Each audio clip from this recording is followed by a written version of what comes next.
Ótimo. Então, a Vera é nossa anfitriã nessa reunião, né, Vera?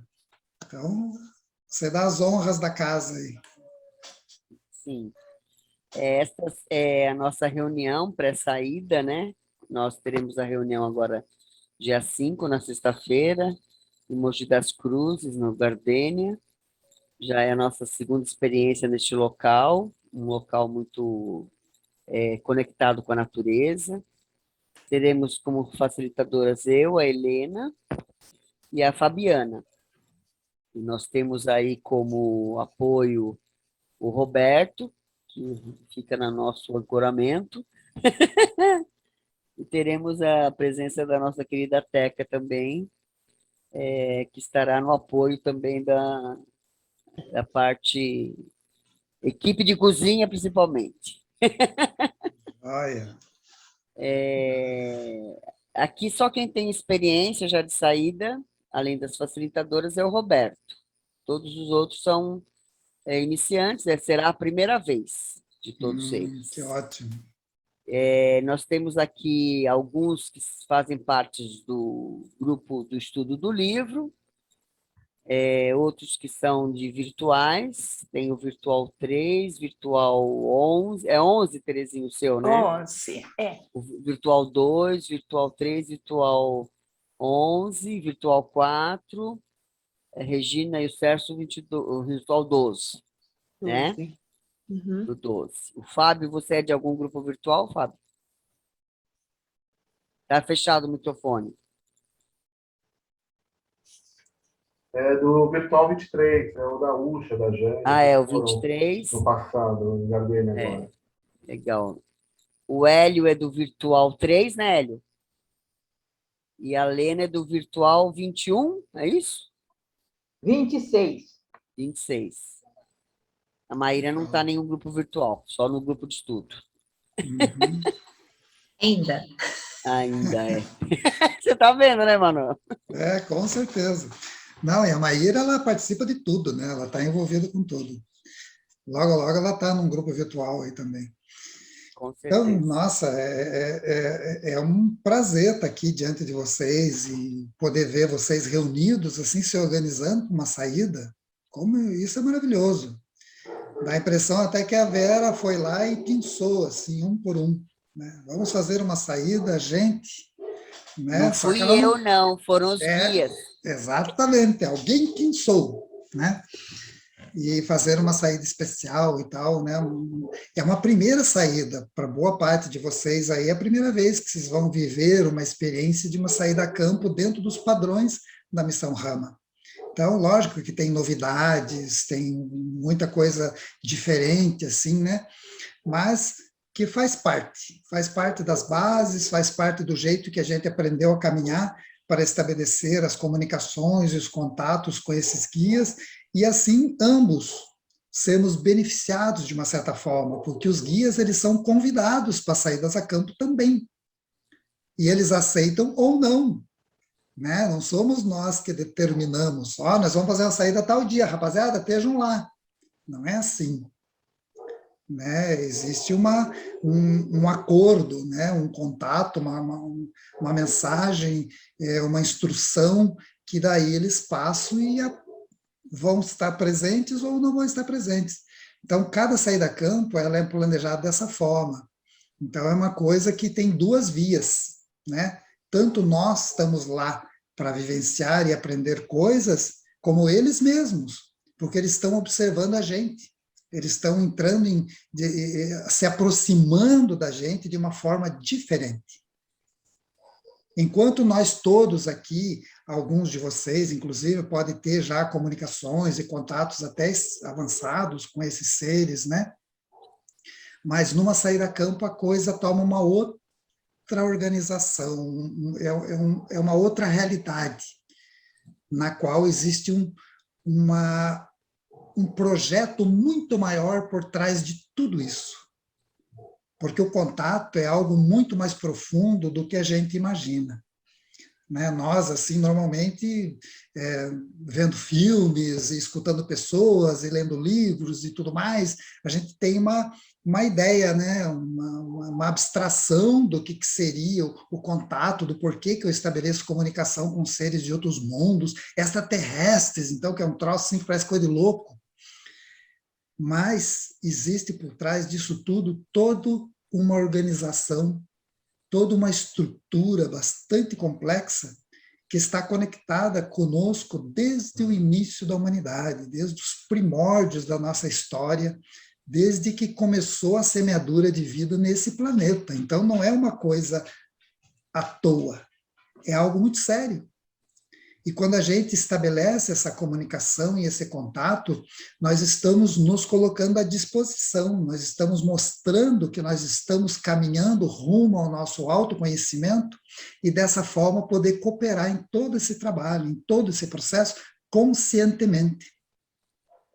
Enquanto existem pessoas que atuam em áreas mediúnicas, por exemplo, e praticamente boa parte do tempo trabalha com espíritos e seres em outros planos, e o médium muitas vezes é inconsciente do que está acontecendo, ele serve como um canal, né?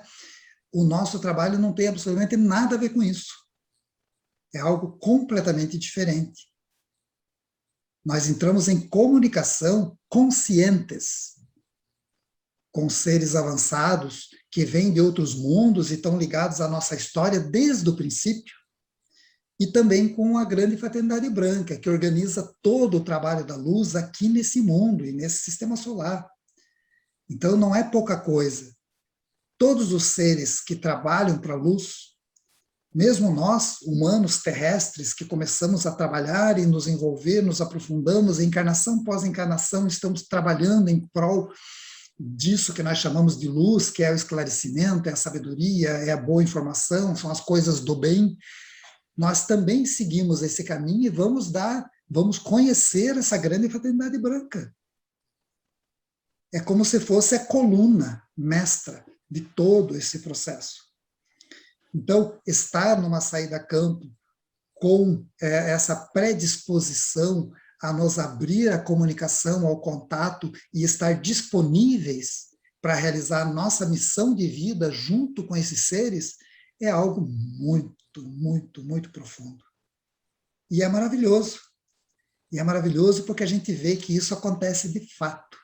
A gente vê as pessoas mudando sua vida, de uma certa forma, entrando num universo que às vezes parecia longínquo, e ele se aproxima e você se situa nele. Baseado nisso, eu fiz uma pequena apresentaçãozinha aqui para vocês com umas imagens, que eu gosto de trabalhar com imagens. Não sei se vocês vão querer que eu passe ou não, mas a ideia é usar essas imagens para a gente conversar um pouco sobre o contato em si. Então, é uma aulinha curtinha, mas que vai ser muito importante para a gente estar bem afinado sobre essa questão dentro das saídas a campo. Pode ser? Lógico. Sim. Legal. Então, a temática que a gente vai tentar dar umas pinceladas aí sobre essa questão do contato mesmo, do contato extraterrestre e a missão, né, que nós estamos envolvidos. Então, nós sabemos, todos nós já estamos aí acostumados que tem aí nos nossos céus inúmeros aparelhos, aparatos que não são da nossa tecnologia e que estão por aí, né? Então, a gente já está, de certa forma, bem acostumado com isso, não é novidade para a gente. E também nós temos aí fotos das nossas saídas a campo, tem N fotos. Eu trouxe algumas só aqui na apresentação para vocês, de como que esses seres aparecem materialmente ali, cara a cara, e a gente consegue, pelo menos das naves, tirar fotos, né, deles aparecendo nessas saídas a campo.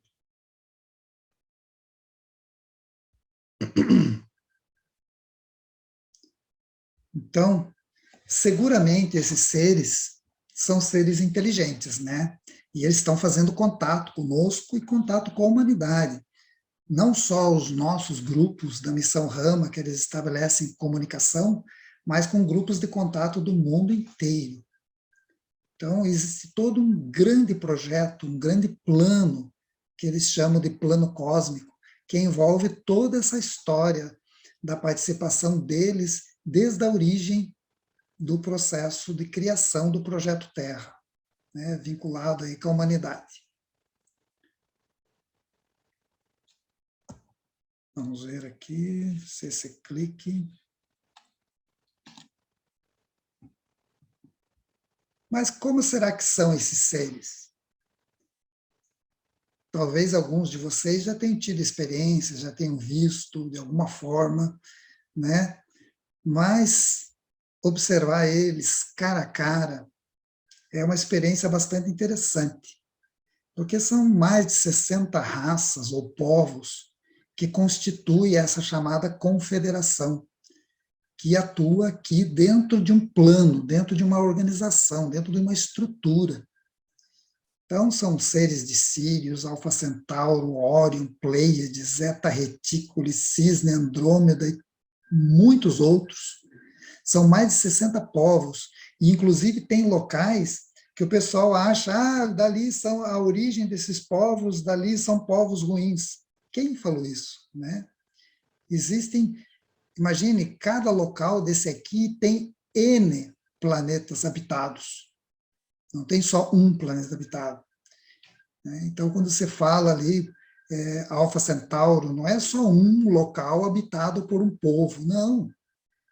Tem planetas habitados com raças diferentes, assim como Órion. São muitas raças que vêm de Órion, e de planetas diferentes, e às vezes do mesmo planeta, raças diferentes que habitam, coexistem e já estão aqui há milênios. Muito antes da gente aparecer no planeta Terra, esses seres já estão atuando por aí pelo universo. Dentro disso, não podemos esquecer disso aqui, ó. Nós temos também, dentro desse trabalho que a gente participa, os intraterrenos. Temos os seres interdimensionais e também seres humanos terrestres, pessoas evoluídas, avançadas, e que acabam se tornando membros dessa fraternidade branca, dessa irmandade branca, e hoje cooperam conscientemente com todo esse trabalho. E eles também aparecem para a gente em saídas a campo, seja em Chandras ou em expedições, né, em locais específicos que eles se manifestam, e você tem um contato com um ser que muitas vezes você acha, um ser de outro mundo, ou é um intraterreno, de que mundo que ele veio e tal, e muitas vezes é um membro aqui da nossa própria humanidade, que há muitos anos atrás acessou sua missão de vida e começou a trabalhar junto com essa fraternidade, com essa irmandade branca, e está atuando aí tranquilamente há muito tempo. Aqui nós temos o exemplo do mestre Alcir, que ele é um híbrido, né? Ele é originário de seres humanos terrestres com raças de fora. Então, um ser híbrido que atua também com os povos intraterrenos ligados ao processo da grande fraternidade branca. E ele já apareceu várias vezes em saídas a campo e muitas vezes em expedições, como orientador.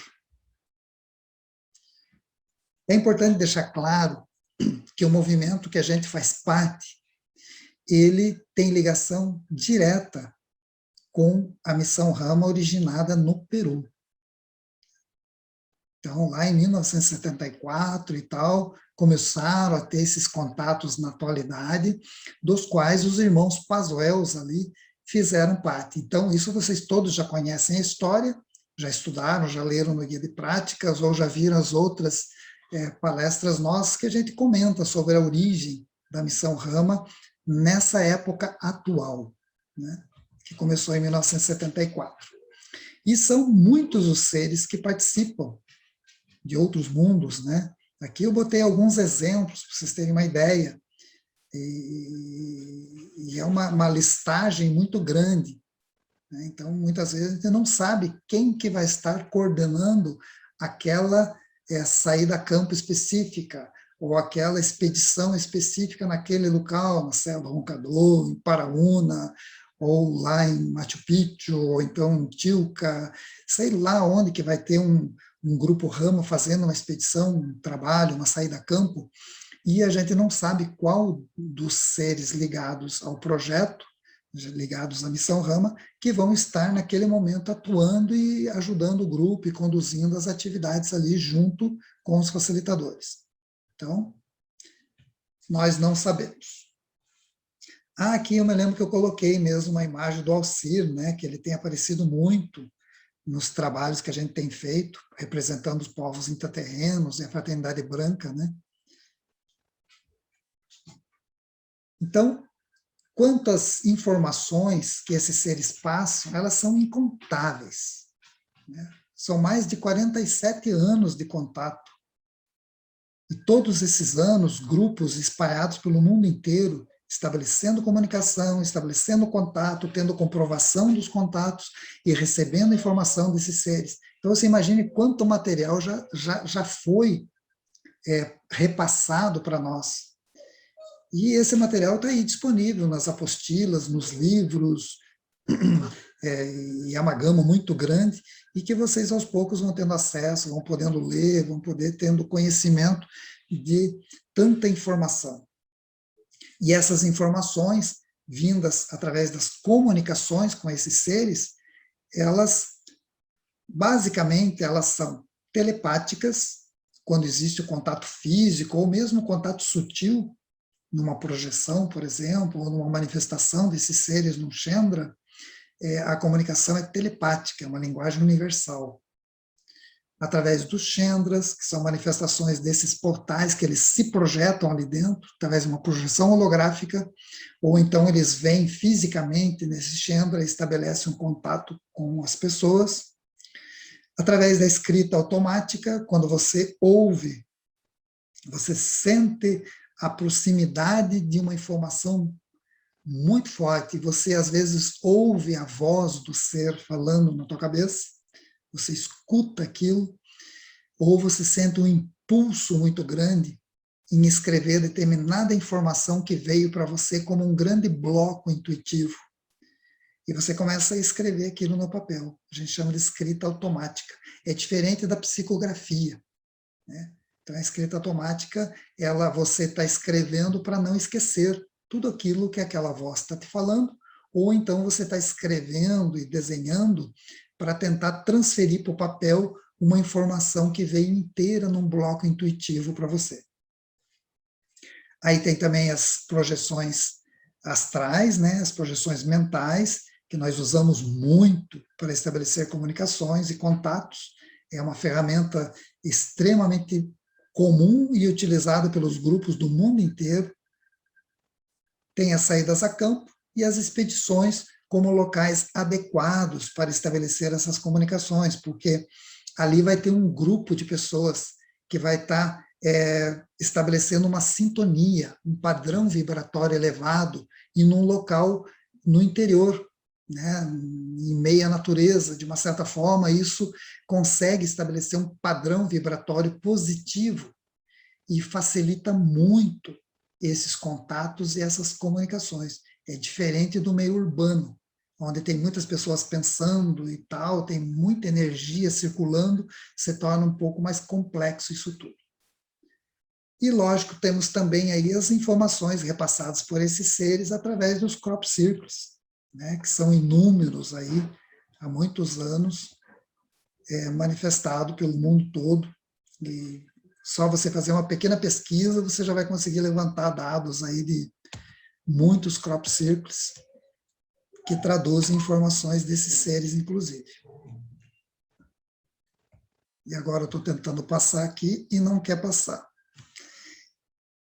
O que seriam, segundo os nossos guias da Missão Rama, esses crop circles? Segundo eles, são grandes mandalas, são mensagens ativadoras da consciência humana.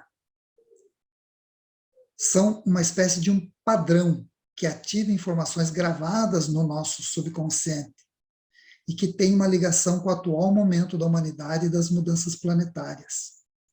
Se você faz uma meditação trabalhando um determinado crop circle, né, você pode, se aquele determinado padrão tiver alguma coisa a ver com você, com o teu processo, com a tua missão de vida, ele pode ativar lembranças, pode ativar informações que você não estava tendo acesso. Isso aqui é um dos crop circles que a gente investigou aqui pertinho de onde eu moro.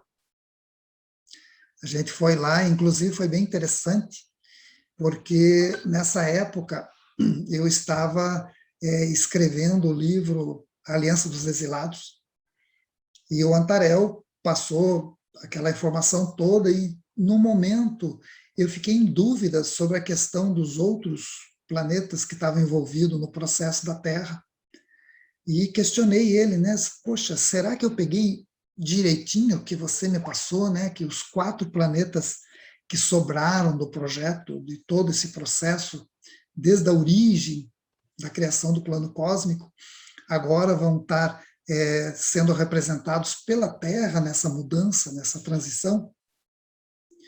Ele só me passou assim, né? Ele só falou assim, nós vamos te mostrar como que é. E nessa noite que ele falou isso, na madrugada seguinte apareceu esse crop circle. E nosso grupo do Instituto Rede Rama foi o primeiro que foi lá, que apareceu, coletamos material, identificamos, eu tenho material publicado em cima disso. Nós vimos tudo, toda a parte biológica dessas plantas, o que aconteceu ali no alongamento das células e tal, uma coisa fascinante. Mas não é o nosso tema agora. Mas o importante é que essa informação era a resposta que eu precisava. Era a resposta que eu precisava, que ele tinha me passado aquilo naquela noite, para fazer aquele livro, no qual todos os trabalhos remanescentes que eles tinham feito para abrigar essas 12 raças estrangeiras e outras, né, que depois se uniram ao projeto, estaria resumido na Terra, nessa passagem para a 4ª dimensão. Ou seja, num novo universo, né? Numa nova realidade simbolizada por esses anéis maiores, nós temos ali a conjunção desses 2 universos e um círculo maior lá no meio, que é a Terra. Então, para mim, foi uma baita de uma comprovação assim, sobre aquela informação. E as comunicações com eles, né? Com esses seres que eles têm uma inteligência diferente da nossa, né? A gente tem uma visão muito padrão cartesiano, e eles têm uma visão muito complexa, muito mais holística, como se eles treinam muito para poder se comunicar com a gente, para poder entender a gente e poder passar para a gente coisas que a gente entenda. Então, essas comunicações, elas são bastante complexas, é uma coisa bastante séria para esses seres. Eles têm academias, eles têm locais de estudo, de trabalho, de dedicação para conseguir estabelecer comunicação com a gente, para vocês terem uma ideia. Então, não é uma coisa muito simples, não. Sabemos que existem correntes de estudos dessas comunicações, muitas delas ligadas a estudos ufológicos, paranormais, né? A própria parapsicologia mergulha fundo nisso, o pessoal da metafísica. Mesmo o espiritismo, tem linhas do espiritismo que se abriram a essa transcendentalidade do contato extraterrestre, e hoje investiga isso a fundo, e por aí vai. Tem vários caminhos que dedicam à comunicação com outras inteligências. Vamos, então, pegar alguns pontos que eu considerei importante passar aqui, já que é a primeira saída a campo de vocês. Quando o contato aconteceu, já estava existindo e tal, Sisto, que é um desses contatados, é o mais antigo, foi o primeiro que teve o contato em 74, e que originou todo o processo, né? Ele perguntou para Oxal, que esse guia que estava em contato com eles, bem, em outras palavras, o que querem, que eles, né, os guias, o que vocês querem de nós, afinal? Querem que nós desenvolvamos um trabalho em prol de uma mudança cultural, que nos leve a uma redescoberta da vida, beneficiando-se de um intercâmbio futuro com vocês, os ETs? É isso? É esse tipo de trabalho que vocês pediram e que desejam desenvolver com a gente? Ele estava tentando entender a razão daqueles seres estarem se comunicando com eles e estarem aparecendo ali com as naves e tal, e ainda não estava claro esse porquê.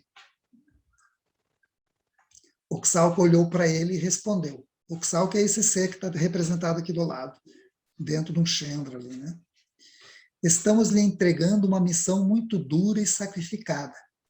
O ser humano não ama a si próprio, e muito menos a vida.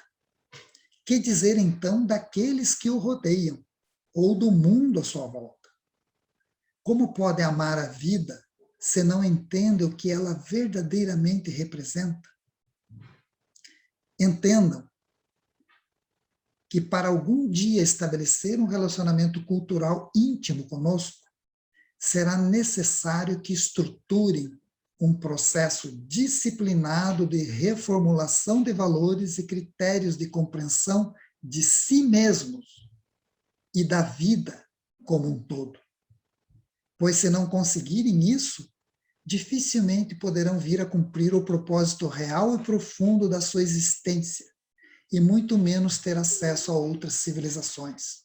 Caramba, veja que resposta! Né? E ele tocou na ferida, né? Uma reformulação de valores e critérios da compreensão de si mesmo, né?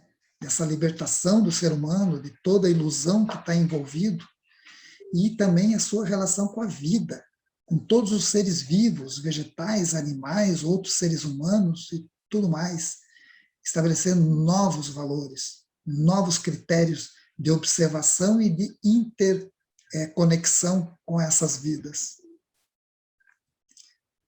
A missão que lhes pedimos é um serviço para a humanidade, mediante o despertar de consciências para a conexão com outras realidades. Esse contato é para todos, porém nem todos estão preparados para estabelecer e manter esta comunicação. Faculdades psíquicas todos têm, mas muito poucos usam consciente e voluntariamente nesse mundo.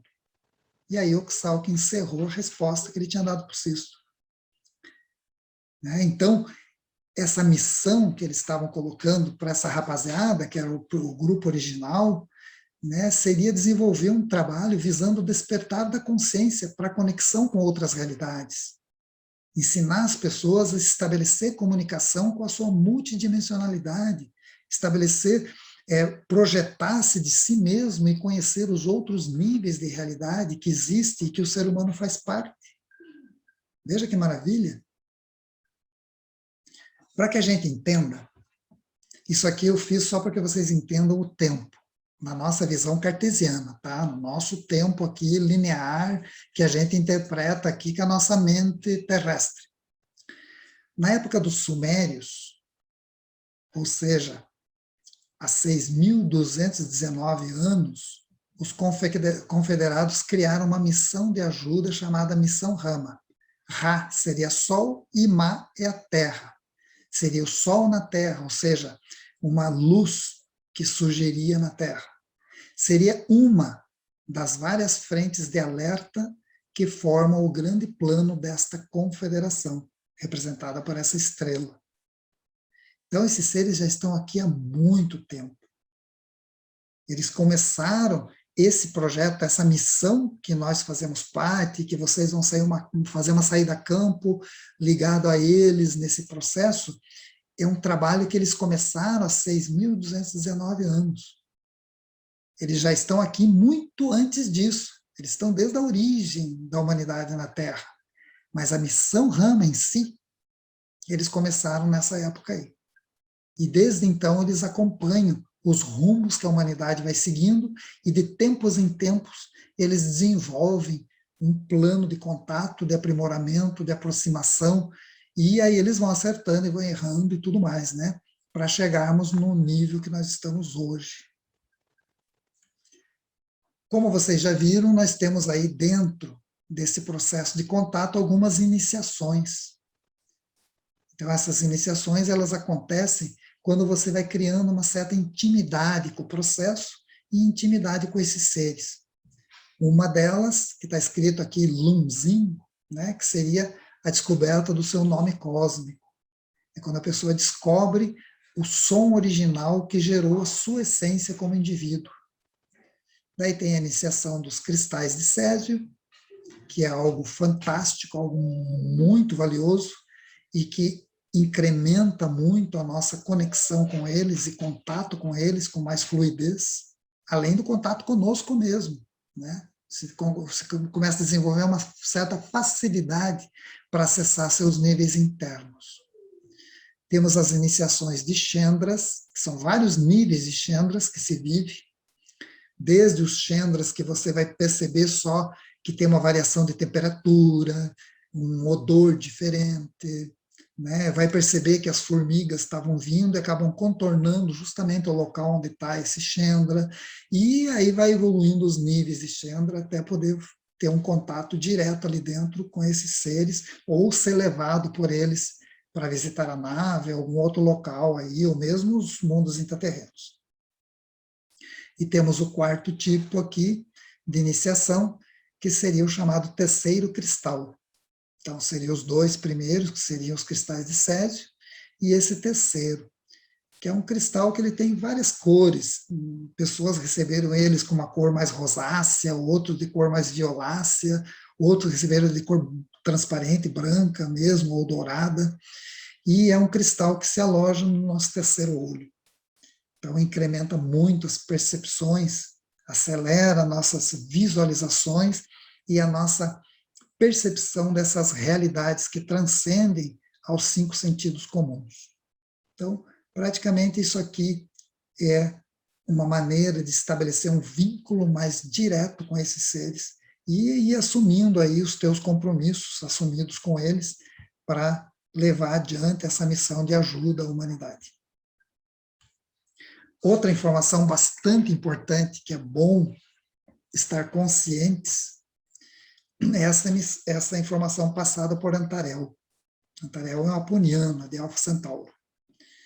Ele falou o seguinte: o tempo é a chave para entender a missão dos guias. Temos que tomar consciência de que existimos em um multiverso, um universo de múltiplos mundos e realidades. Vejam como isso é importante, como essa frase é importante dita por ele. Porque isso aqui embasa o que a gente vai compreender dali para frente, sobre a relação desses seres, as informações que eles nos passam, e também entender que nós vivemos num universo que tem múltiplas dimensões, né? Também chamado de multiverso. E esses guias da missão e demais seres de luz da Fraternidade Branca, eles fazem um esforço enorme para contatar com a gente. Se nós estivermos no lugar, na preparação e na vibração adequadas. Aí o contato se faz. Então tem toda uma preparação anterior, não é uma coisa que acontece ao acaso, é um acordo, né? Nós temos a nossa parte a ser realizada e eles têm a parte deles a realizar também. Isso aqui é só uma frase que eu trouxe, que também é uma mensagem de um guia, que é bem interessante, né? Ele falou o seguinte: todo pensamento inútil supõe que seja uma contaminação ambiental e, à sua vez, uma grande energia mal empregada. Porque toda a criação é mental e os vossos pensamentos são um processo de criação que deveria ser sempre ótimo e maravilhoso. Então veja que informação importante é essa, né? Aprimorando esse nosso entendimento da primeira lei universal, que diz que tudo é mental e que a mente cria, né? Cria a realidade.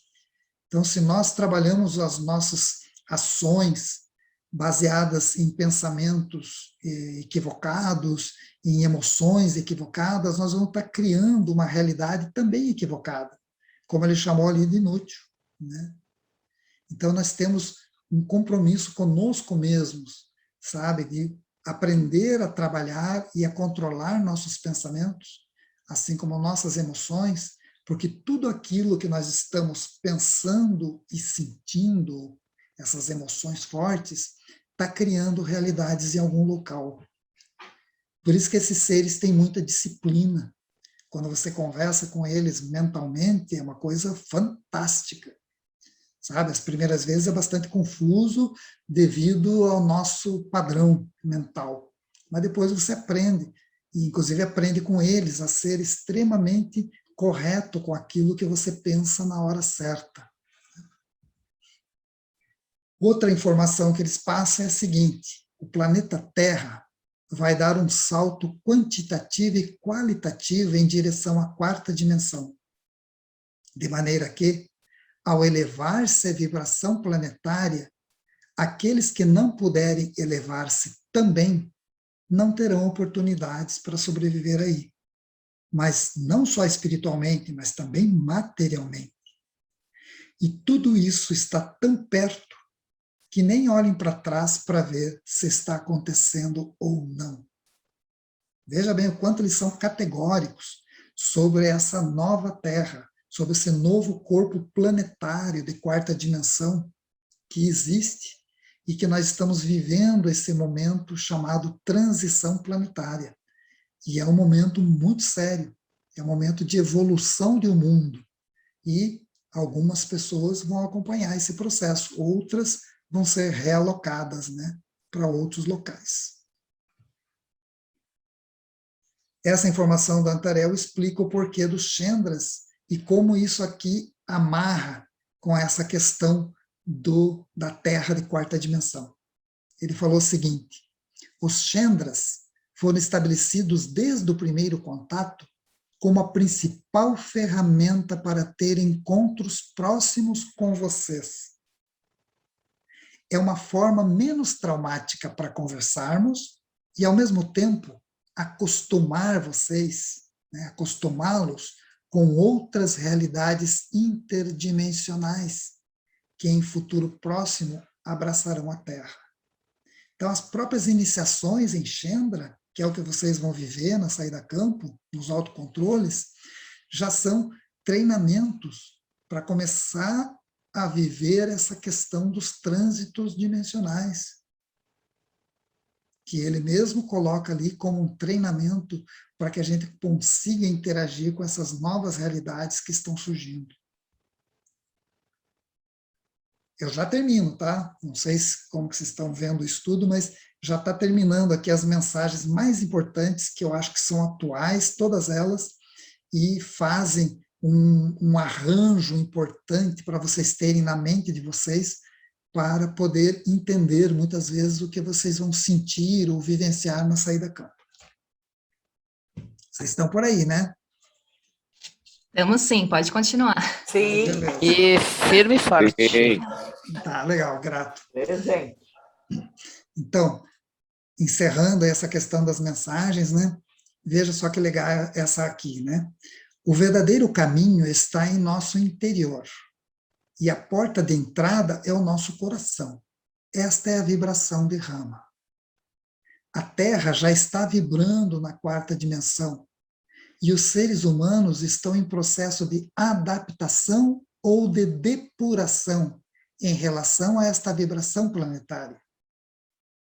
Neste último caso, o de depuração, as pessoas passarão a um planeta de terceira dimensão desta nova realidade, para seguir evoluindo, pois não conseguem adaptar-se a esta nova frequência vibracional da Terra. Alguns, devido à sua grande preparação, já estão em contato pleno com esta nova realidade. Veja que coisa forte. Então, quando a gente tem um contato de um Chandra, e o guia se manifesta conosco, eles já se apresentaram como seres, por exemplo, alguns desses guias, né, se apresentam como seres de quarta dimensão. Nós somos seres de quarta dimensão, estamos entrando aqui através do Chandra e estabelecendo um contato com você. E quando você entra no Chandra e entra em comunhão com ele, próxima, você está vivendo aquela vivência de quarta dimensão, que é essa nova Terra, esse novo mundo, né, esse momento de evolução do planeta Terra. Aí o pessoal às vezes entra naqueles parafusos, mas poxa, o pessoal que não conseguia acompanhar ou elevar a vibração deles acima de tantos hertz e tal, né, não vai conseguir estar consciente nesse processo de transição e tal. Não vai estar consciente, mas ele vai estar recebendo o que realmente é para ele, é o melhor para esse ser.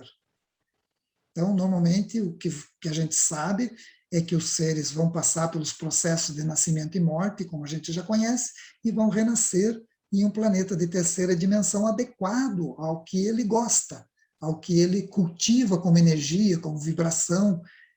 Ou seja, cada um vai receber aquilo que realmente é o melhor para si mesmo. Sabe aquela pessoa que não adianta, ela gosta daquele tipo de coisa, né? E às vezes é uma coisa que para nós, por exemplo, não é uma coisa legal, mas a pessoa é doida por aquilo.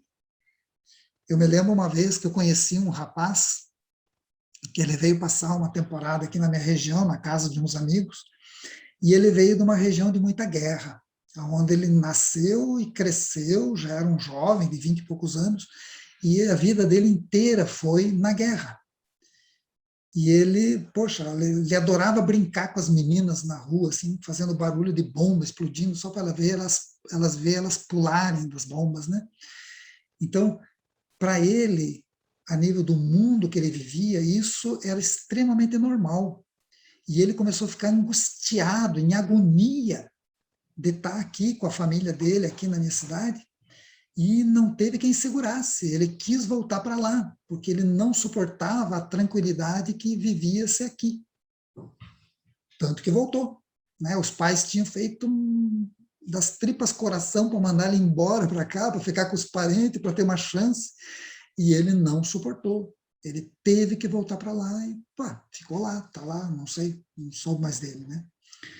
Então, tem pessoas que nós temos que ver que vão ser levadas por compatibilidade de vibração, de frequência, de desejo. Então, não existe essa coisa do pecado, do separar os bons dos ruins. Isso é coisa, sabe, muito ligada às religiões, e não tem nada a ver com a realidade.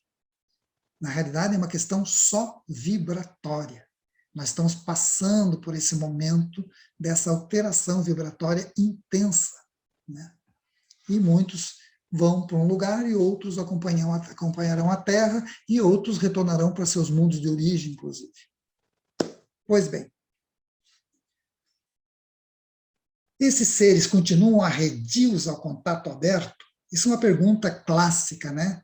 Sempre que você faz uma reunião, faz uma palestra, vai no congresso ou dá uma live, sempre tem o pessoal perguntando, gente, por que esses caras não aparecem publicamente aí e já resolvem tudo esse problema? Lógico que para poder argumentar, a gente já perguntou para eles mesmos, né? E não fui só eu, várias pessoas que têm contato com eles já perguntaram e a resposta sempre foi a mesma, né?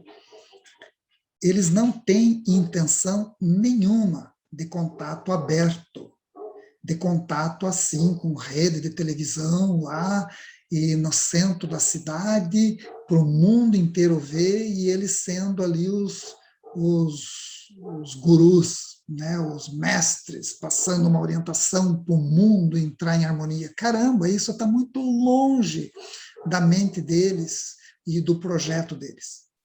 Eles sabem que uma ação dessa vai provocar uma tragédia. Eles vão estar destruindo todo o avanço biológico, né, inclusive intelectual, biológico, ligado aos nossos genes, ligado à nossa evolução humana, até chegar hoje, no momento que nós estamos, você coloca-se em risco de perder tudo isso. Porque ia ser uma tragédia global se eles aparecessem dessa forma. Né? E, segundo eles, com certeza instalaria-se uma guerra no mundo inteiro e o conflito ia ser muito intenso e ninguém ia ouvir a mensagem deles. Tanto que eu fiz até um conto, dentro do meu primeiro livro ali, o Conexão, eu faço um conto, né? O que aconteceria se os seres aparecessem publicamente na Terra e tal, né? Já desde aquela época já se perguntava isso e eles respondiam da mesma forma. Então eles não têm essa intenção. O que eles têm feito? Dentro da missão Rama, eles já apareceram mais de 10 vezes em eventos públicos, onde estiveram repórteres, tiveram pessoas entrevistando, líderes, inclusive, de políticos, né? E essas pessoas viram, com data e hora marcada, que as naves apareceram, comprovando que o contato é real. Eu já participei disso. Então, essas pessoas, inclusive lideranças grandes a nível de política do Estado, viveram coisas fantásticas, né? E que acabou mudando os conceitos dessas pessoas em relação ao que elas viam do trabalho de contato com extraterrestres, só que são trabalhos dessa forma que eles agem, né? Tivemos casos aí de repórteres que filmaram tudo e tal, e quando estavam chegando na sua cidade, simplesmente foi apreendido tudo que eles tinham, né? Foi coisas muito interessantes. E algumas dessas foram publicadas, inclusive declarações de repórteres que conseguiram conversar com os guias e botaram isso em matérias de revista, de jornal publicado, mas tudo é aceito como um conto, né? Mas aparecer na praça pública com Rede Globo, Bandeirantes, SBT, Silvio Santos lá com o microfone, todo mundo conversando com o ET e passando para o mundo inteiro, isso não está no projeto deles. Segundo eles, vai ser pior eles fazerem isso do que não fazerem. Então, isso já fica esclarecido, né? Lógico que, além disso que a gente conversou, né, eles já transmitiram N orientações sobre saúde, autoconhecimento, metafísica, antropologia, sociologia, história, religiões, etc. O princípio disso tudo começa com a realização do nosso guia de práticas de Rama e a sua primeira saída a campo para entender como que funciona o negócio. Depois, a jornada é infinita e ela não acaba, né? Ela sempre é inédita. Eu estou nessa há mais de 40 anos e eu não tenho rotina, né? As coisas sempre estão surgindo e sempre tem novidade e você não para, né? Não para. Uma coisa importante que eles sempre tratam é que nós temos que rever os nossos paradigmas. Paradigmas são as formas de como nós vemos e fazemos as coisas, né? Que se traduz aí nos nossos preconceitos, nas regras, nas crenças, nos mitos, todos assimilados de modo consciente ou inconsciente, né? Onde a massa vai, todo mundo vai, e acaba formando um paradigma. Então, que nós temos que buscar dentro de nós nossos paradigmas e rever eles. Até que ponto eles são compatíveis a uma convivência com uma família cósmica, a uma convivência com seres de outros mundos e que são nossos irmãos e que estão retornando, né, ao nosso consciente, vamos dizer assim, para que nós possamos estabelecer uma relação que seja bom para os dois lados. Então, nós temos que começar fazendo isso. Nossas meditações podem ser esse tema, né? Poxa, como que eu tenho sido dentro dos meus paradigmas? Como que eu vou assimilar isso dentro de mim? Que eu sou um cidadão cósmico e eu tenho uma família que não está só nesse mundo e que se constitui de seres de tudo quanto é tipo. É uma boa reflexão, né? Então, precisamos de uma reformulação, flexibilização dos nossos paradigmas, e a presença dos extraterrestres desempenha esse papel. Eles representam esse novo modelo. Eles estão vindo para que nós tenhamos elementos para não ficar somente ligados a questões filosóficas, religiosas, esotéricas e tal, não. Eles vieram justamente para mostrar, numa quebra de paradigmas, que eles não são almas penadas, visagens, espíritos, eles são seres concretos, de corpo físico e tudo, e que usam naves, equipamentos, só que eles também conseguem ir para os outros planos sutis, usando o corpo físico deles. Então eles quebram os paradigmas nossos, que coloca tudo, a gente é acostumado desde criança a ver que tudo que é transcendente é uma coisa que é de um outro nível, é uma coisa espiritual, é uma coisa transcendente, não sei o quê. E isso é uma fuga, né? É uma fuga, porque sempre está colocando fora e está colocando longe. É algo que talvez eu não atinja, não sei o quê. E, de repente, aparecem seres de carne e osso, físicos, na frente da gente, falando dessa realidade transcendente e que eles a vivem. e que o nosso próximo passo enquanto humanidade é viver isso também. Por isso esse trânsito para a quarta dimensão. Então nós chegamos, gente, no atual estágio de comunicação com eles, que é necessária a nossa participação efetiva e prática, de verdade, não só em conjecturas, argumentações, teorias, filosofias, como uma vez eu escutei a Verônica falando, né? Pô, os ETs vão voltar de novo e nós vamos estar ainda discutindo aqui como que nós vamos assentar os tijolos para construir as paredes. Porque nós vamos ficar aí décadas discutindo se o tijolo é de lado, se é deitado, se é virado, se vai ter muita massa embaixo ou bastante massa, e não nos atemos às questões que são mais importantes, efetivas e práticas, que é a nossa autotransformação, nosso autoconhecimento, para entrar em conexão direta com eles e restabelecer a nossa cosmicidade enquanto seres eternos. Finalizando, então, o homem do terceiro milênio terá novos valores, não virá acorrentado ao medo e à incompreensão. Conhecerá uma nova ciência integral, que vem sendo ensinada pelos extraterrestres. Assim ficará harmonizado com o universo, tendo conhecimento cósmico e paz interior. Esta é uma mensagem vinda dos seres de Andrômeda, e que tem muito a ver com esse novo momento que nós estamos entrando. Essa mensagem é lá dos anos 70, e cada vez que eu vejo que ela está muito ligada ao momento que nós estamos vivendo hoje, né? Como o tempo para as mensagens não existe.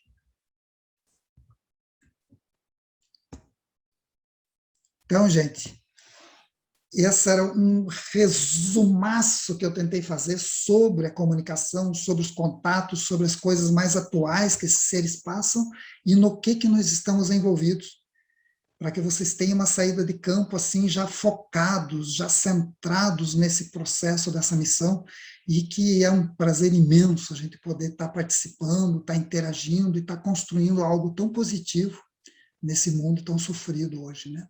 Então, grato pela atenção e estou aberto às perguntas de vocês, né? Muito grato Gratidão, também Manuel. a todos nós, né? Então vamos ver quem gostaria de fazer uma pergunta, levanta a mãozinha. Maíra.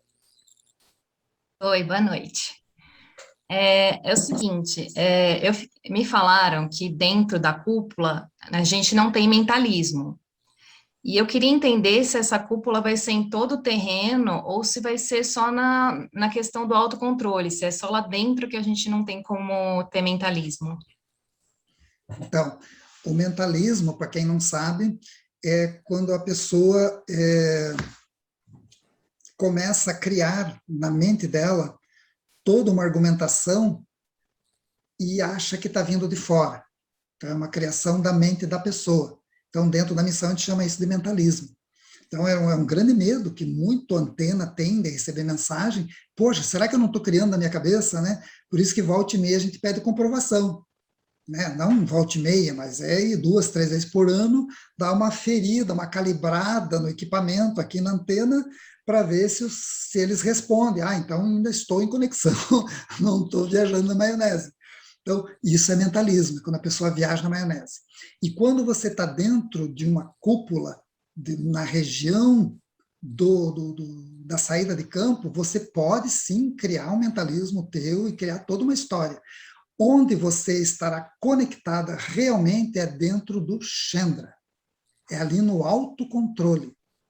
Ali sim é criado toda uma estrutura, né? E é uma estrutura artificial, ela não é natural, ela é criada por máquinas. Inclusive, se você observar, vai ter uma nave estacionada ali a pelo menos 7 quilômetros de distância do local. Ela vai estar lá sinalizando. E dali eles acionam as máquinas e criam esse Chandra do nível que a pessoa vai ter que viver nesse local que é o ponto do autocontrole. Então, ali dentro, você já vai estar integrando uma outra realidade. Você pode achar que está criando coisas, mas 99% das possibilidades é que você está recebendo coisas. Está recebendo informação, você está tendo experiências, você está participando ativamente de algo que não é criação tua. Quer complementar, Vera? Eu acho interessante isso, porque também aconteceram algumas dúvidas no final de semana passado na Lapa, sobre essa questão do quanto que o autocontrole ele tem, a cúpula de proteção dele atinge, né? Se seria 1 metro, 2 metros, 3 metros, e que é, pelo menos comigo sempre, cada saída é diferente, cada noite é diferente, mas todas elas a gente observa a Chendra, né? Um grande Chendra na região dos autocontroles. Uhum. E eu queria saber sobre esse espaço, na hora que a gente faz a cúpula do autocontrole, qual seria um espaço, um tamanho médio aí? Então, se na saída específica os guias acharem por bem criar uma cúpula coletiva, um Chendra coletivo, chamado Jimbara, eles podem criar. É uma cúpula que cabe aí até 17 pessoas. Então, são grandes. Pode pegar uma região, um diâmetro bem maior. Mas o normal é que eles façam só nos pontos de autocontrole pequenas cúpulas de, no máximo, aí 3 metros, 4 metros de diâmetro, aonde vai estar a pessoa vivendo as experiências de contato ali. Mas podem realmente criar em toda a região uma grande, uma Chendra chamada Jimbra, aonde as pessoas às vezes estão ali e nem está no autocontrole, mas ela sai caminhar para o lado porque se sente uma força atraindo e o guia está lá. E ele está dentro do Chendra. Né? Só que não é o Chendra do autocontrole, é um Chendra dentro daquele grande Chendra Jimbra, que são os Chendras coletivos. Pode acontecer. Roberto. Eu queria aproveitar fazer um comentário e depois eu vou entrar com uma questão. Para a gente que é novo, a moça falou sobre a parte de mentalismo, né? Como, por exemplo, eu não sou firme, então muita coisa eu chego para a Vera e eu falo, Vera, puxa, aconteceu tal situação, não é meu mentalismo, tudo, sempre confia, mas a gente fica um pouco inseguro, sabe? Porque a gente ainda não, como que o Emanuel falou, eu acredito que a gente ainda não afinou o nosso processo para ter certeza de sim ou não, né? De ser o mentalismo ou de ser realmente a mensagem. A gente está nesse processo de estar afinando isso aí. Esse é o comentário. Em relação à cúpula, Emanuel, da primeira vez que eu entendi qual que seria o processo de ancorar, né, a instrução que eu tinha era para mim fortalecer a cúpula maior, né, que é aquela que abrange tudo, e depois eu fazia os processos de ir para as cúpulas do autocontrole. Então eu ficava nessa tipo triangulação, sabe? Uhum. Fazendo isso. Foi a instrução que eu entendi que era para mim fazer, né? Fortalecer, tanto que eu sempre imagino elas girando, né? Com as cores misturadas. Então, eu sempre imagino para irradiar nessa situação. Então, foi legal isso que você me falou, porque eu também não entendia. Então, eu tenho essa indicação, ó, fortalece a maior e vai para fica alternando, né, nas cúpulas. Que bom, Roberto. E sempre nas saídas a campo tem as pessoas que estão reforçando. Já é tradição, né? Sempre nas saídas a campo tem as pessoas que ficam reforçando as cúpulas. Porque existe uma diferença entre cúpula e Chendra, que é importante deixar claro. Cúpula é aquilo que nós criamos enquanto coletivo, que é uma cúpula de proteção. Tanto pode ser individual como coletivo. Então, nós criamos usando energia violeta, dourada, azul e tal, coisa que você já sabe. Né? Então, são as cúpulas de proteção e que nós carregamos 24 horas por dia. Eu busco ver a minha, sempre estou lembrando dela, 24 horas por dia. Então, isso é uma cúpula de proteção. E existe um Chendra, que é outra coisa, que é construído por máquinas, por equipamentos. Né? Eles criam no local é uma estrutura assim que parece muito vapor de água, sabe? É uma neblina. E essa neblina é criada justamente para que possam ocorrer fenômenos interdimensionais ali. Então, as cúpulas nós temos que manter sempre. E se você faz esse papel maravilhoso, é um papel importantíssimo nas saídas a campo. Sempre tem as pessoas que estão mantendo as cúpulas ativas, porque os outros acabam esquecendo, muita gente acaba esquecendo, e nem lembra mais da cúpula de proteção e tal, né? Mas não, o Roberto vai estar lá fortalecendo, né? Essa mentalização coletiva, mas é uma criação nossa, nós criamos isso com o nosso poder mental, né? Então, é só para esclarecer essa diferença. Tá, eu mesmo tenho uma Gratidão. outra dúvida antes de outra pessoa poder fazer. Nas 3 últimas saídas que nós fizemos, na Jureia, Gardênia e Lapa, nos 3, nós tivemos a presença de elementais locais, né? Então, na Jureia, você lembra que nós tivemos aqueles seres aquáticos, na Gardênia nós tivemos os elementais da natureza ali, próximo ao autocontrole, e agora na Lapa, idem, aconteceu a mesma coisa. E todos viram, né? E aí eu gostaria de saber sobre... Nós estamos na cúpula maior, na cúpula Sim. da saída. Como esses elementais são do local, é normal que eles circulem dentro da cúpula, correto? Sim, super natural. Tá. Inclusive, eles devem estar ali, né? Não. E dentro do Chandra eles podem circular, não, né? Tranquilamente. Tanto que a grande maioria dos elementais já foram levados por Chandras para a nova Terra. Eles já estão na 4ª dimensão. Aqui restou alguns poucos que estão mantendo, né, essa estrutura biológica ainda funcionando. Mas a grande maioria dos elementais que mantinham o ecossistema planetário estável já foram retirados daqui. Eles já estão nessa nova Terra, ou seja, quando você entra num Chandra, você está acessando uma 4ª dimensão. Você já está pisando em território da nova Terra. E lá eles estão. E é maravilhoso entrar em contato com eles dentro de um Chandra. Eu posso dizer que são as experiências mais maravilhosas que eu tive na minha vida foi com elementais. Com esses Os elementais que a gente tem encontrado, a gente percebe que eles estão próximos ao autocontrole, olhando com curiosidade. Uhum. São vários, eles ficam olhando curiosos, mas eles não se aproximam da cúpula do autocontrole, mas eles circulam no ambiente.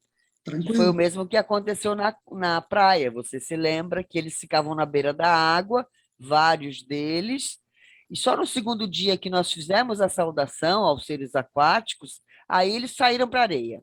Aí eles começaram a circular na areia em volta de nós. Que legal. E dessa vez agora foi interessante porque tinha 2 tipos de elementais. Tinha os menorzinhos, que são iguais aos que eu tinha visto em Mogi, que eles são meio transparentes, você vê, parecem uns bonequinhos pequenininhos andando, bem próximo à Terra, muito rapidinho, vários juntos.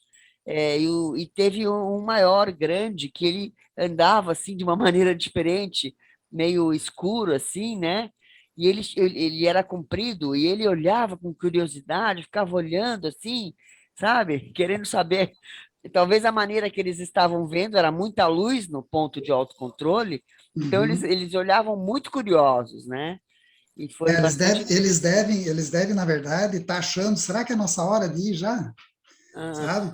Eles devem estar mais ou menos assim, porque esses carinhas já estão sendo retirados desde 1980, 81, na verdade. Começou o translado deles. Então, a grande maioria já foi. Por isso que os ecossistemas naturais estão desaparecendo. Então, isso é uma tendência natural desse momento em que nós estamos passando uma transição planetária. Né? E eles devem estar ali realmente curiosinhos, querendo saber se é a hora deles irem também ou não, ou se eles têm que continuar desempenhando o papel deles ali. Legal. E às vezes as pessoas confundem, Vera. O pessoal acha, vocês lidam com extraterrestres, com naves e tal, e imagina só tecnologia, né? Computador do ET, não sei o quê. Gente, os elementais da natureza estão intimamente ligados nesse processo de criação de mundos, de geoformação, sabe, de ecossistemas planetários. Esses seres são os primeirinhos que vão estar lá para ajudar, para cooperar, para que exista um ecossistema planetário. Se não tiver esses seres, não existe. Não é uma coisa artificial. Não, Os engenheiros, criadores de mundos, assim, eles trabalham nesse ramo, por isso que parece magia, né? Eu sempre brinco assim, lidar com esses negócios do ZT parece um troço meio mágico, e o pior é que é. Eles te levam lá para dentro da Terra, uma base deles, e te mostram como que eles criam a vida. Você fica fascinado. E é uma coisa que cheira, assim, aquela alquimia do passado, sabe? Você lembra dessas coisas mais mágicas. E isso está intimamente ligado com o fenômeno extraterrestre, não é uma coisa de maluco. É só ver, é só entrar em contato com os caras e viver isso. Poxa, é simples, não é complicado. Muito grata. Alguém mais? Eu. Fala, Terezinha. A postura que a gente assume no Chandra é meditação ou a gente fica observando só? A melhor postura que você pode ter dentro de um Chandra, que você está ali, né, nos teus primeiros autocontroles, é uma postura de relaxamento, de introspecção e de abertura cooperativa com tudo que acontecer. Entendi. Porque você não sabe o que vai acontecer. Porque se você tiver, por exemplo, ansiedade, né? Sabe aquela pessoa que é ansiosa? Ai, será que eu vou ver uma nave? Será que eu vou ver um ET? Será que vai aparecer um elemental? Será que vai explodir um troço? Será que vai entrar uma borboleta? Poxa, essa ansiedade não vai deixar a pessoa perceber nada do que está acontecendo lá. Né? Ou então, se a pessoa tiver muito medo dentro dela, eu vou lá, mas eu quero que alguém vá junto, porque eu tenho medo, e eu tenho medo que aconteça uma coisa, também vai travar todo o processo. Júlio. Então, aquela postura de abertura, de estar realmente dentro de um processo disponível e feliz por poder cooperar em algo tão profundo, é a postura que a gente tem que estar lá, porque você não sabe o que vai acontecer. Ninguém sabe, nem o facilitador sabe. O facilitador, às vezes, tem ideias, tem relances ali, tal fulano, vai acontecer tal coisa, mas meio assim. Mas ninguém sabe exatamente o que vai acontecer. Por isso que a postura nossa desse jeito faz com que a gente viva realmente o que nós fomos levados lá para viver. E pode ter certeza, sempre é coisa boa. Quando eu vou conduzir... Obrigada, Emanuel. Quando eu vou conduzir no autocontrole que eu estou com o grupo, eu sempre oriento o seguinte, sabe? Aí a Fabiana sabe por que eu oriento isso agora. Não faça pergunta nenhuma. Porque tem gente que fala, então, eu estou aqui, vocês vão aparecer? Então, eu não sei, aí a pessoa começa a encher de perguntas. É a mente inquieta, né? Aí eu fico pensando, os guias estão ali olhando, escuta, essa pessoa não vai ficar quieta? Estou tentando responder aqui, né? E ele não para de pensar. Pois é. E aí isso é algo que não deve ser feito, né, Manuel? Com certeza não. Por isso que tem que estar nessa postura de estar relaxado, tranquilo e aberto. A Helena está comentando aqui o quanto que o medo atrapalha o processo, né? E a outra orientação que nós demos sempre lembre-se que você está sob cúpula, né?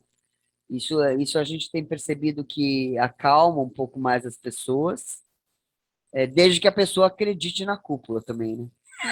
Sim, é verdade. Mas você teria alguma coisa para orientar sobre as pessoas que têm medo?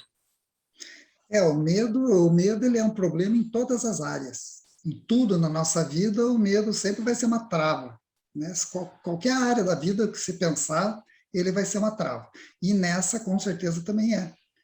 Né? Então, esses processos de medo da pessoa, ela tem que ir aos poucos, né? Ir trabalhando isso, percebendo esses medos, buscar conversar com pessoas que já tenham mais experiência e tal, para talvez intelectualmente entender o que está acontecendo, para que aquele medo não tenha um significado que ela dá, ou seja, começar a ressignificar esses medos.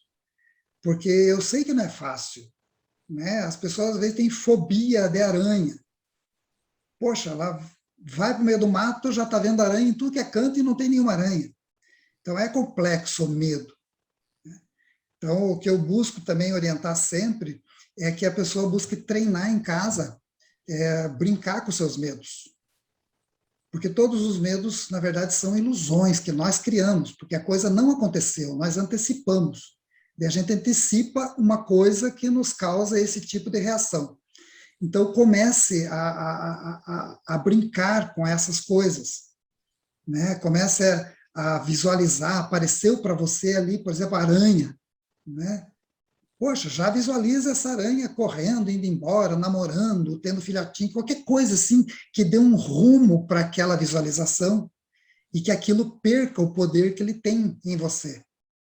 Porque a partir do momento que a gente vai ressignificando e vai levando a coisa mais como a gente chama, na esportiva, né, você vai deixando de ter medos. E não é só medo de ET, medo de autocontrole, medo de elemental, seja o que for, né, é medo de estar vivo. Quanta gente tem medo de estar vivo? A pessoa mal sai de casa, de pavor. Né? Então, tem muita coisa que tem que ser ressignificada dentro da gente.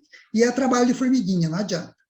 É trabalho diário, não é na saída de campo que você vai resolver, sabe? São coisas que todo dia vai ter que estar trabalhando. O Roberto quer falar alguma coisa ali. Pô, Emanuel, acontece uma situação engraçada comigo. Eu me assusto muito fácil, né? Isso é meio que normal de mim. E, às vezes, você está ali concentrado, tranquilo, né? Daqui a pouco um galho, alguma coisa, clá, um barulho no mato. Eu dou aquele solavanco e na hora eu já me... Gente, eu não tô com medo, eu me assustei. Por favor, não vão embora, não.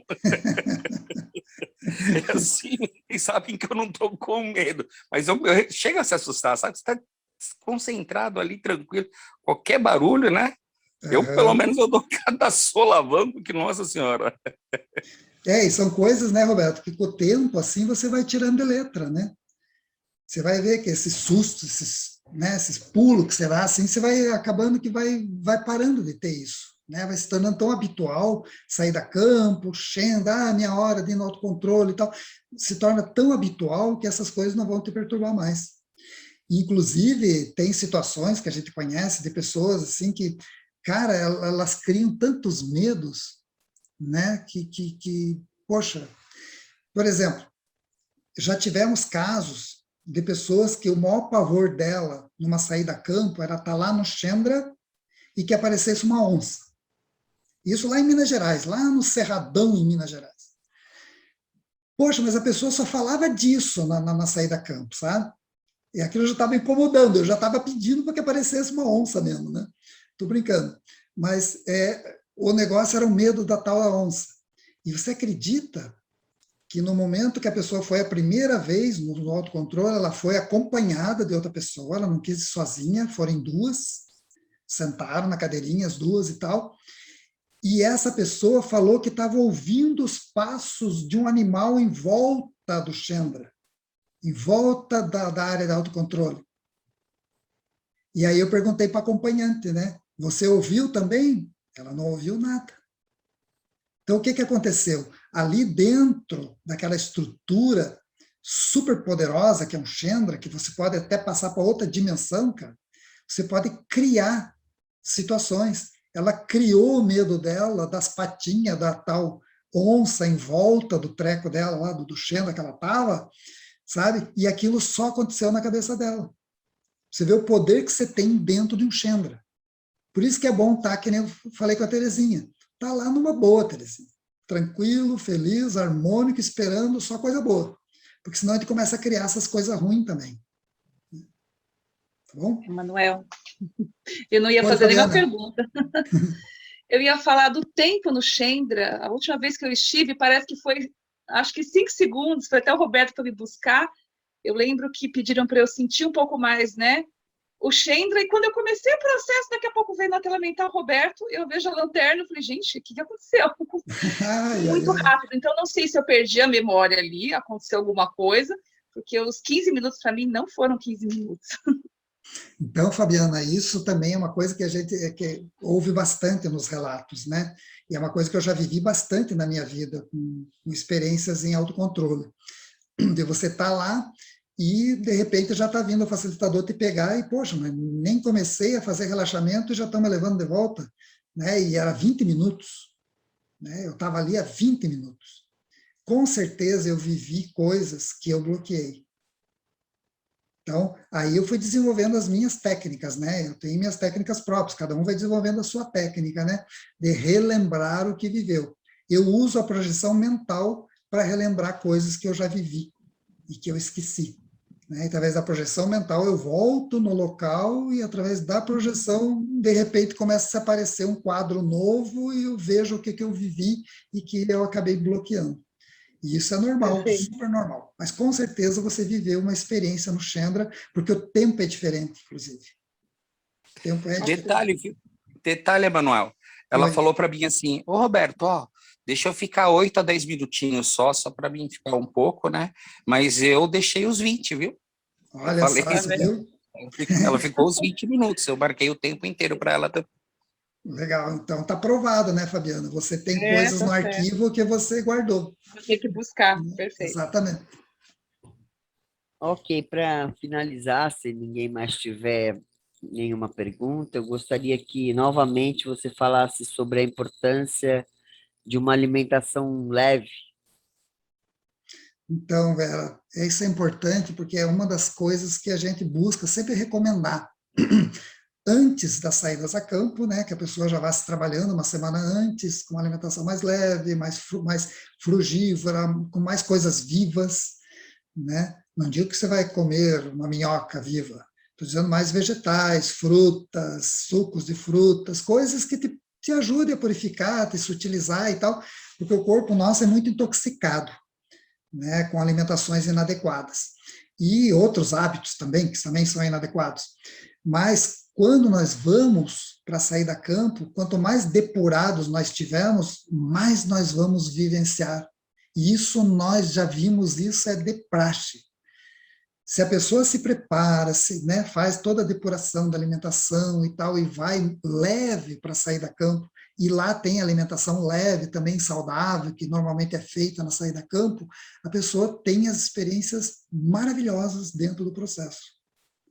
Agora, saibam que já existiu situações de todos os gêneros de saídas a campo para a gente poder ter essa constatação. Não é uma coisa assim, tipo religião, né, ou seita, que joga um dogma. Não, eu já vi isso acontecer em saídas a campo, em N saídas a campo, por exemplo, de pessoas que vieram para sair da campo, mas antes de vir já passaram na churrascaria, comeram bastante churrasco, cerveja, não sei o que mais, e vieram para sair da campo. Então, nesse caso específico, que não aconteceu uma vez só, aconteceram várias vezes, mas nesse caso específico que eu estou relatando agora, essas pessoas não conseguiram nem ficar. Ficaram no primeiro dia e começaram a ficar angustiadas e tal, e foram embora. E outras pessoas, em outros momentos, que também fizeram uma alimentação inadequada antes, acabaram não aproveitando nada da saída a campo. Acabaram não tendo experiência nenhuma, foi como se fosse para o mato com os amigos e para conviver ali. Porque, veja bem, nós somos antenas, nós somos seres energéticos. O nosso corpo físico é pura energia, né? Assim como astral, mental, tudo é energia, nós somos ser energético. Aquilo que nós fagocitamos, vamos dizer assim, né? Tipo ameba, tudo aquilo que a gente joga para o nosso campo energético, ele está manifestando no nosso campo energético. E aquilo, dentro de um Chandra, dentro de uma cúpula, onde todos estão criando aquela vibração superior, vai materializar coisas compatíveis com aquilo. Então, a alimentação é muito importante, não só no dia a dia nosso, na rotina de vida, mas principalmente nessas saídas a campo, para que você consiga viver o que está realmente planejado para você. Poxa, tem saídas que eu fiz e tem saídas que os guias recomendam que a gente tem que fazer jejum, gente. Porque vai se viver uma experiência extremamente séria, ele já previne. Aí a gente vai sem alimentação nenhuma lá, 3 dias, para conseguir viver tal experiência, depurado a tal ponto o organismo para poder viver um transporte daquele, por exemplo. Então, essas são as coisas que nós temos que levar a sério. E nessas primeiras saídas, que vamos começar a descobrir as energias dos Chandras, vamos começar a descobrir as diferentes vibrações, perceber coisas novas, acessar coisas novas, quanto mais alimentação vegetariana, com frutas, castanhas, muito líquido saudável, né, nós tivermos, melhor vai ser para nós, porque o nosso campo vai estar compatível com o tipo de energia que nós estamos trabalhando. Depois de sair de campo, faz o que quiser da vida. Mas para viver esse momento é importante. Ok, a Lena gostaria de fazer uma pergunta. Eu gostaria de saber, Manuel, se no período noturno, depois, quando a gente vai dormir, se nós temos algum procedimento, porque a gente saiu de uma experiência lá do autocontrole, aí nós vamos depois dormir. Existe, digamos, algum procedimento, porque talvez me falaram que, às vezes, algumas coisas se prolongam depois, durante a noite. Existe algum procedimento que a gente possa fazer? Ou como você falou com a Terezinha, ficar receptivo? Eu acho que a Vera deve ter orientado vocês. Inclusive, normalmente o que acontece numa saída a campo é assim, né? O pessoal, após as práticas de autocontrole, o pessoal faz uma alimentação super leve ali, um caldinho, uma sopinha, um suco e tal, e a gente recomenda que a pessoa se retire, vá para o seu cômodo e tal, e busque anotar, busque relembrar tudo que ela viveu e tal, fique numa atitude introspectiva, né? Porque a saída a campo, ela não termina ali no autocontrole, ela é todo momento que você está lá dentro, tudo pode acontecer. Se você vai ficar 3 dias dentro de uma cúpula fazendo uma saída a campo, são 3 dias onde tudo pode acontecer. Eu já vivi situações assim de que a maioria das pessoas já tinham ido se recolher e tudo mais, e daí a gente ainda ficou conversando um pouco em volta da fogueira sobre as experiências que tínhamos vivido ali com os grupos, no caso era uma reunião de facilitadores, e naquela experiência ali que nós estávamos também introspectivos, buscando pegar, perceber mais como que foi cada um, como que foi cada pessoa, o que nós podíamos ajudar tal pessoa que viveu isso, viveu aquilo, e tal, nos organizando de maneira super harmônica e ter experiências que nós nem estava planejado, com avistamento de nave ficar em cima da gente, de sinalizar em cima do grupo, sabe, mostrando que a coisa estava acontecendo da maneira que para eles estava bom e para nós estava bom, sabe? Então, cada membro da equipe tem suas atividades dentro de uma saída a campo. Normalmente, quem vai para as primeiras experiências, o ideal é se recolher, buscar anotar, ficar meditativo e tal, buscar descansar para no outro dia de manhã poder compartilhar direitinho tudo o que viveu. Essa é a recomendação fundamental. Já os membros da equipe que são facilitadores ou que têm outros papéis, eles vão desempenhar outras ações ali, tá bom? Ok, gratidão. Muito grata. Eu estou o tempo inteiro, né, durante a saída, falando, gente, vamos caminhar aqui pelo lugar, vamos nos manter em silêncio, vamos em estado meditativo, vamos deixar a euforia para o último dia, né, porque aproveitar que a gente está numa saída a campo e sob uma cúpula de saída, aproveitar porque uma meditação ali é primorosa, né? Uhum. O Steven quer perguntar algo. Sim. Que horário que a gente deve chegar na sexta-feira? Eu deixei já isso escrito no grupo. Eu vi... Desculpa, fala. Entre 14 e 16 horas. Tá bom. Ok, obrigado. Então, grato, Alguém pessoal, quer pela participação de vocês aí, pelas perguntas. Acho que a pergunta de um sempre ajuda o outro, né? Por isso que é gostoso as coisas no coletivo, né? Porque a gente vai somando ideias, interpretações, entendimentos e vai construindo uma ideia comum. Então, eu agradeço muito a oportunidade de poder participar com vocês aqui nesse momento. Tenho certeza que a saída de campo de vocês vai ser maravilhosa, porque já teve outra nesse local e, meu Deus, foi fantástica, né, Vera? E contem com a gente sempre que precisar, estamos em contato, né? A grande maioria de vocês eu já converso regularmente, então vamos nos manter firmes nessa caminhada aí, porque ela é inédita e ela não acaba numa saída a campo, ela começa. Ela começa. Ok, agradeço muito ao grupo. Muito obrigada, Emanuel. Gratidão. Eu que agradeço. Obrigada. Um abraço a todos. Obrigada. Gratidão, Emanuel. Obrigada, tchau, tchau. Até mais, gente. Tchau, tchau. Obrigada, tchau.